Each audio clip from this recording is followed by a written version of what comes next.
तो guys welcome to our YouTube channel. मेरा नाम है विपिन और मैं एक एजुकेटर हूँ न्यूटन स्कूल का।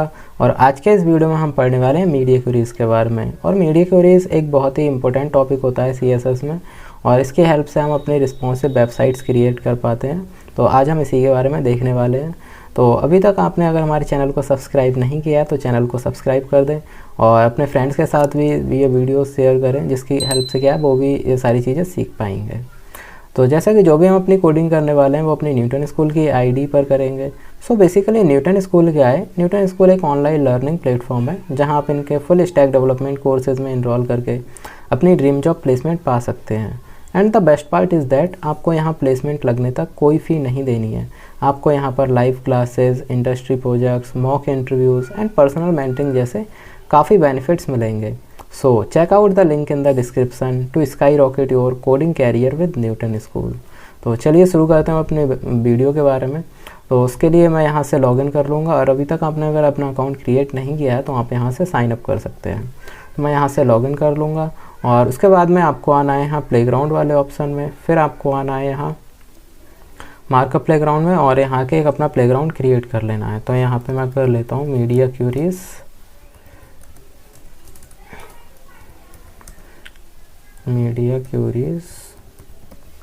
और यहाँ हम लिख देते हैं वेब डेवलपमेंट। तो आप अपने अकॉर्डिंग कुछ भी लिख सकते हैं इसमें।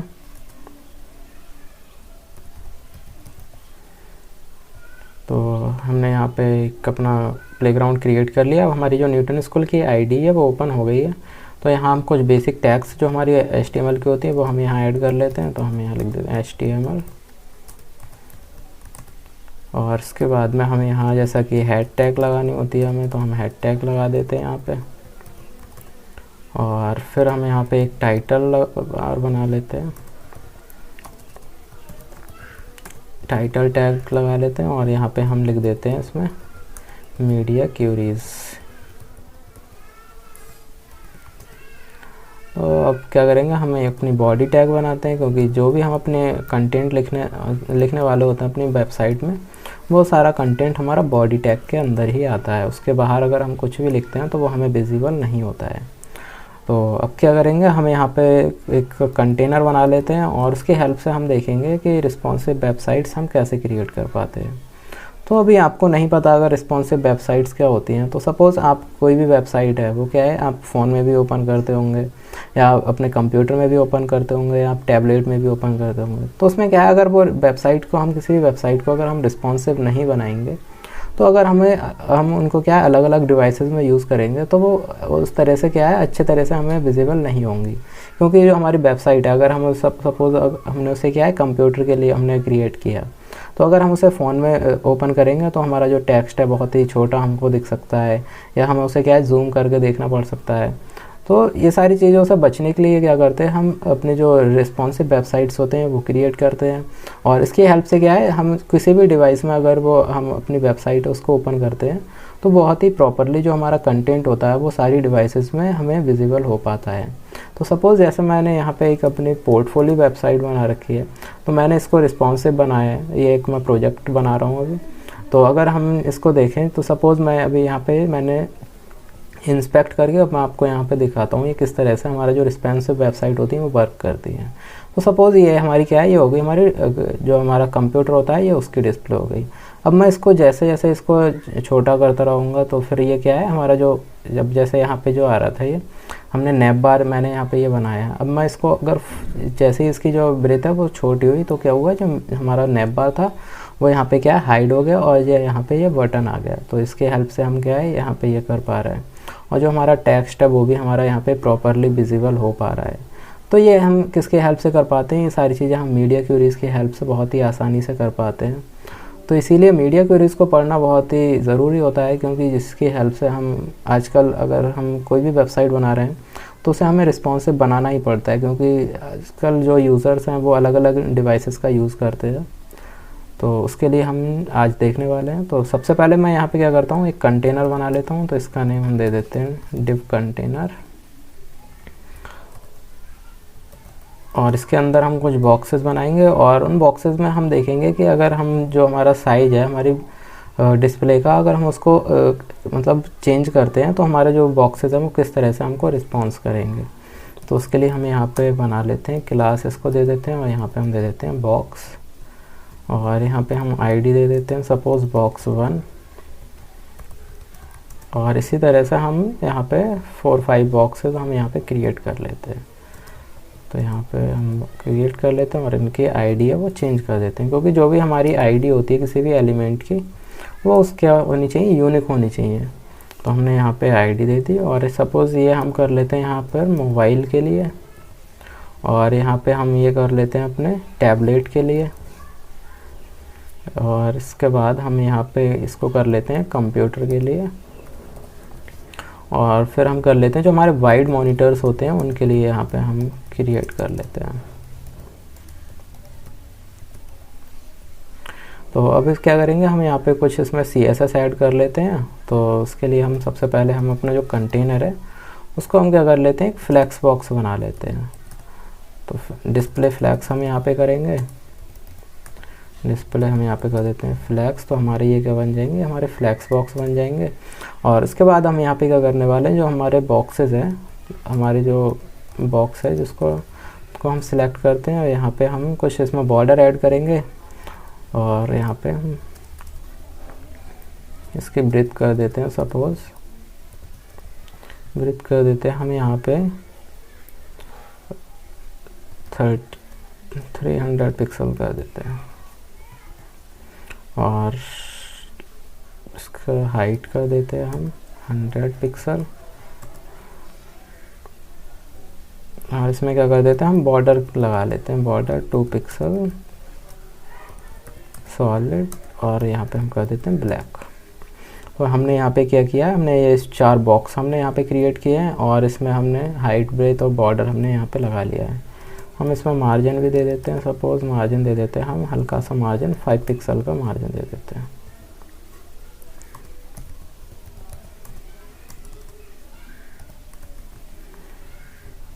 तो हमने यहाँ पे मार्जिन भी दे दिया है।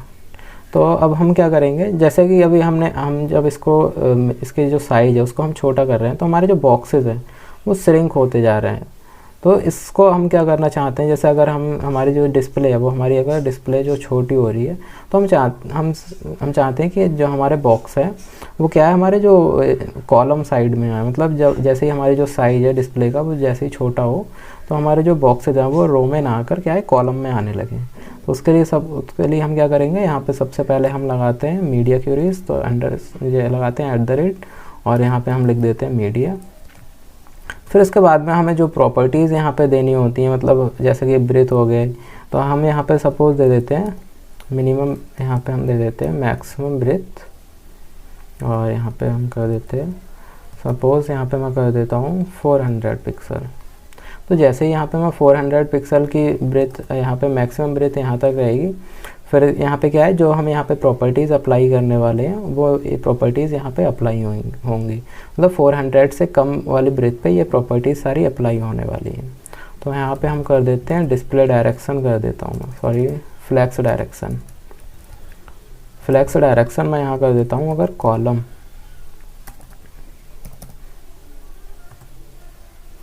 और उससे पहले हमें क्या करना होगा, हमें एलिमेंट सेलेक्ट करना होगा। तो हम किसको सिलेक्ट करने वाले हैं, कंटेनर को पहले हम सेलेक्ट करेंगे, और इसके बाद हम यहाँ पे प्रॉपर्टी को अप्लाई करेंगे। तो फ्लैक्स डायरेक्शन कर देता हूँ मैं यहाँ पे कॉलम।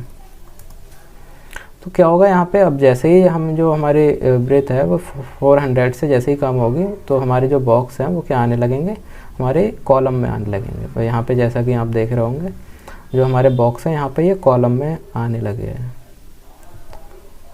और ये हो गया। अब अगर हम चाहते हैं, जैसे कि क्या है, हम इसको क्या कर लेते हैं, डिस्प्ले फ्लैक्स है, और इन सबको अभी हाइड कर लेते हैं। डिस्प्ले हम क्या कर देते हैं, नन कर देते हैं, यहाँ पे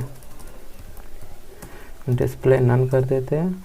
और अब क्या करेंगे, हम यहाँ पे जो आईडी से हमने बनाई है उनको हम, उनकी हेल्प से हम अपने जो बॉक्सेस है उनको हम विजिबल करेंगे। तो क्या करते हैं, हम यहाँ पे 400 जब पिक्सल आए तब हम क्या करेंगे, जो हमारे आईडी है बॉक्स बने वो हमारा विजिबल हो। तो उसके लिए हम क्या कर देते हैं, यहाँ पे डिस्प्ले हम कर देते हैं ब्लॉक, और डिस्प्ले ब्लॉक कर देते हैं, और इसको हम थोड़ा और छोटा कर लेते हैं 300 पिक्सल, और इसका बैकग्राउंड कलर हम कर देते हैं सपोज़ ब्लू।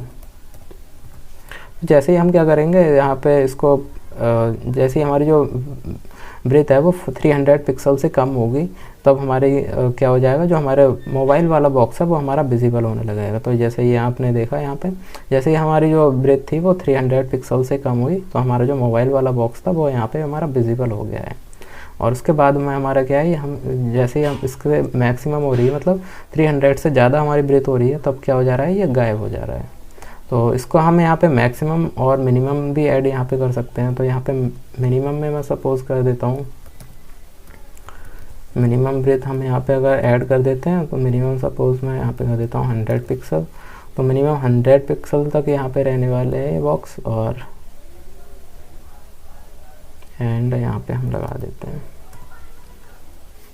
तो अब क्या करेंगे, जैसे ही हमारा जो 300 पिक्सल आएगा, फिर ये हमारा जो बॉक्स था वो आने लगा, और जैसे ही फिर ये 100 पिक्सल से कम होगा, ये क्या हो जाएगा, बॉक्स यहाँ से गायब हो जाएगा। तो ऐसे ही हम अलग अलग ब्रेथ के लिए यहाँ पे ऐड कर सकते हैं मीडिया क्वेरीज को। तो सपोज़ मैं यहाँ कॉपी पेस्ट हम यहाँ पे कर लेते हैं, और इसमें हम जो अभी हमने अपने बॉक्सेस बनाए थे उन सब के लिए यहाँ पे हम ऐड कर लेते हैं कुछ।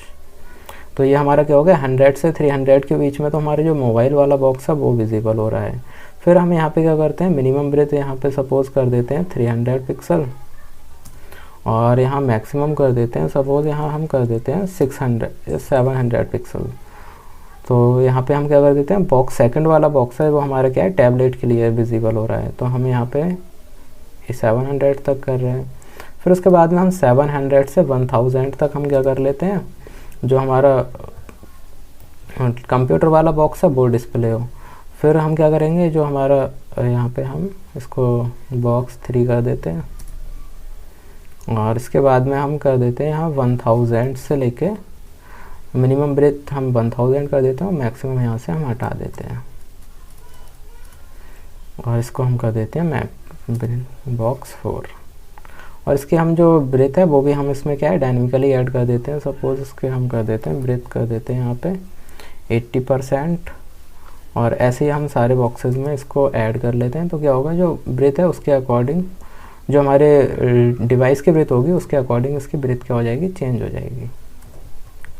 तो यहाँ पे हम इसको ऐड कर लेते हैं, और हमें अब क्या करते हैं, तो अब क्या करेंगे, जैसे कि जो हमारा अब हमने इस पे इसका साइज़ हमने इंक्रीज़ किया, तो क्या हुआ, जो हमारा वाइड मॉनिटर है इसका ये आने लगा। तो इस अभी हम इसका जो टेक्स्ट है वो हम क्या कर देते हैं, वो वाइट कर देते हैं, कलर कर देते हैं हम वाइट, और इसका हम फ़ॉन्ट साइज़ भी इंक्रीज़ कर देते हैं। या फ़ॉन्ट साइज़ हम क्या करते हैं, अलग अलग बॉक्सेस के लिए अलग अलग हम फ़ॉन्ट साइज़ ऐड कर लेते हैं इसमें। तो सपोज़ जो हमारा फ़ोन है उसके लिए हम थोड़ा छोटा फ़ॉन्ट रखते हैं, तो उसके लिए हम कर देते हैं सपोज़ 10 पिक्सल। तो मैं यहाँ इसको जब छोटा लेके करता हूँ तो यह होगा हमारा 10 पिक्सल। अगर हम इसको और बढ़ाना चाहते हैं तो वो भी हम कर सकते हैं। तो ये हमने कर लिया 20 पिक्सल।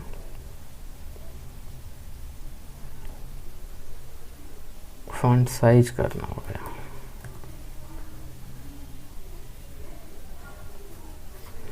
तो यहाँ हम, तो ये हमारा हो गया फ़ोन के लिए। अब हम क्या करते हैं, जो हमारा टैबलेट हमने टैबलेट के लिए ऐड किया उसके लिए हम अगर फ़ॉन्ट साइज़ चेंज करना चाहते हैं तो हम फ़ॉन्ट साइज़ यहाँ पे कर देते हैं। फ़ॉन्ट साइज़ इसके लिए सपोज़ हम कर देते हैं 40 पिक्सल। तो हम इसके लिए जब टैबलेट पे आएगा तब इसका साइज़ और बड़ा हो गया। तो ऐसे ही हम और भी, जैसे अब हमने यहाँ पे है इसके लिए भी अगर हम फ़ॉन्ट साइज़ चेंज करना चाहते हैं तो हम वो भी कर सकते हैं।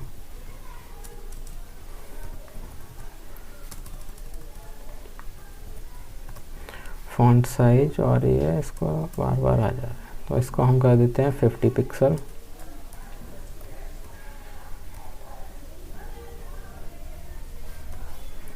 तो जैसे ही हमारा जो साइज थर्ड वाला बॉक्स है वो आएगा तो उसमें जो फ़ॉन्ट हमारे पड़ा हुआ है, जो भी टेक्स्ट है, उसका साइज़ क्या हो जाएगा, हमारा 50 पिक्सल हो जाएगा। तो ये साइज़ बड़ा हो गया। और इसका हम कलर भी चेंज कर सकते हैं। जैसे अगर आपको कलर चेंज करना है, मतलब अलग अलग डिस्प्ले पे अलग अलग कलर हमें विजिबल हो, तो वो भी हम यहाँ से कर सकते हैं। यहाँ सपोज़ मैं रेड कर देता हूँ और यहाँ हम इसको कर देते हैं येलो कर देते हैं, यहाँ इसको ग्रीन कर देते हैं। तो क्या होगा, अब मैं यहाँ पे जैसे आपको यहाँ पे दिखाता हूँ, तो इसका कलर चेंज होगा, अलग अलग डिस्प्ले, जैसे कि जैसे इसके जो ब्रेथ डिवाइस का हमारा साइज़ चेंज होगा, वैसे वैसे हमारा जो कंटेंट होगा, कंटेंट मतलब जो भी हमने यहाँ पे वेबसाइट में लिखा है वो हमारे उसके अकॉर्डिंग जो भी हमने अपने मीडिया क्वेरीज में कोड लिखा होगा वो उसी की तरह वर्क करेगा। तो बेसिकली जो मीडिया क्वेरीज होती हैं, जैसे आपने प्रोग्रामिंग लैंग्वेजेस में देखा होगा, उसमें हम कंडीशंस ऐड कर देते हैं, तो सेम वही लॉजिक यहाँ पे लगता है। हम यहाँ पे कंडीशंस देते हैं मीडिया लिखने के बाद, और जैसे जैसे वो कंडीशंस हमारी ट्रू होती हैं, जो हमारा उसके अंदर हम कोड देते हैं वो हमारा कोड एग्जीक्यूट हो जाता है, और उसके अकॉर्डिंग जो हमारा कंटेंट होता है वो CSS, जो भी हम अपनी CSS इसमें ऐड करते हैं वो हमारी यहाँ पे ऐड होती है। आई होप आपको ये समझ में आ गया होगा। अगर आपको अभी भी समझ में नहीं आया तो मैंने जो पहले हमने जो कोड लिखा था हम उस पर एग्जीक्यूट करके देखते हैं यही चीज़ को। तो जैसे हमने पहले एक अपना कोड लिखा था, हमने उसमें एक वेबसाइट क्रिएट की थी, तो हम उसमें अप्लाई करके देखते हैं। तो जैसा कि क्या है, अभी जो हमारे बॉक्सेस हैं, ये हमारे बॉक्स क्या हो रहे हैं, यहाँ पे हम इसको कर रहे हैं, तो ये हमारा हमें क्या करना हो रहा है, हमें यहाँ पे स्क्रॉल करना हो रहा है। स्क्रॉल करने के बाद हम कंटेंट को देख पा रहे हैं। तो इसको हम बहुत ही इजीली हम अपने जो मीडिया क्वेरीज है उसकी हेल्प से हम इसको अलाइन कर सकते हैं। तो उसके लिए हम क्या करेंगे, जैसे अभी मैंने आपको बताया था, यहाँ पे हम एक मीडिया क्वेरीज ऐड करेंगे, यहाँ पे मीडिया लिखेंगे, और उसके बाद में हम सपोज दे देते हैं मैक्सिमम ब्रेथ दे देते हैं। यहाँ पे मैक्सिमम ब्रेथ यहाँ ऐड कर देते हैं हम 400 पिक्सल। और इसके बाद में हम यहाँ पे क्या करेंगे, हम यहाँ पे पहले देख लेते हैं कंटेनर है जो हमारा, उसको हम सिलेक्ट करते हैं, और उसके बाद में हम इसकी फ्लैक्स डायरेक्शन है वो क्या कर देते हैं, हम यहाँ पे कॉलम कर देते हैं।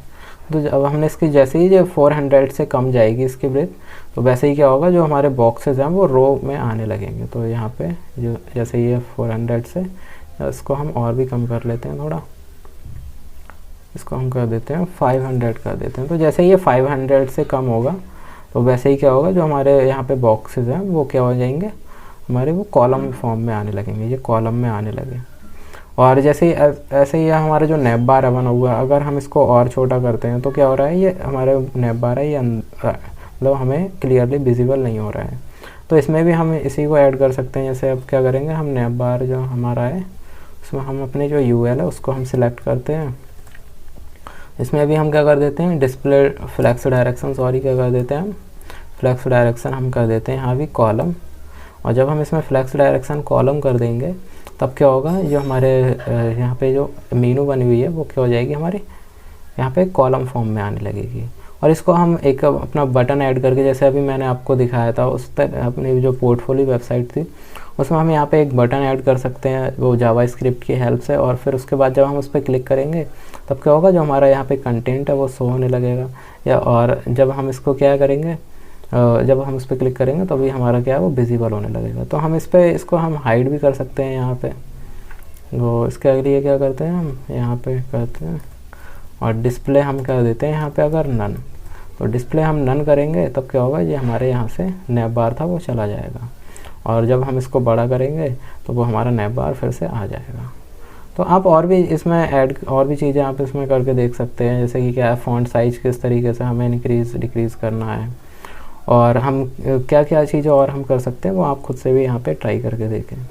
सो आई होप आपको ये कॉन्सेप्ट क्लियर हो गया होगा मीडिया क्वेरीज़ का, क्यों हम मीडिया क्वेरीज़ का यूज़ करते हैं और कैसे हम अपनी जो रिस्पॉन्सिव वेबसाइट्स होती हैं वो हम क्रिएट कर पाते हैं।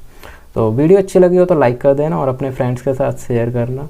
So thank you guys for watching the video.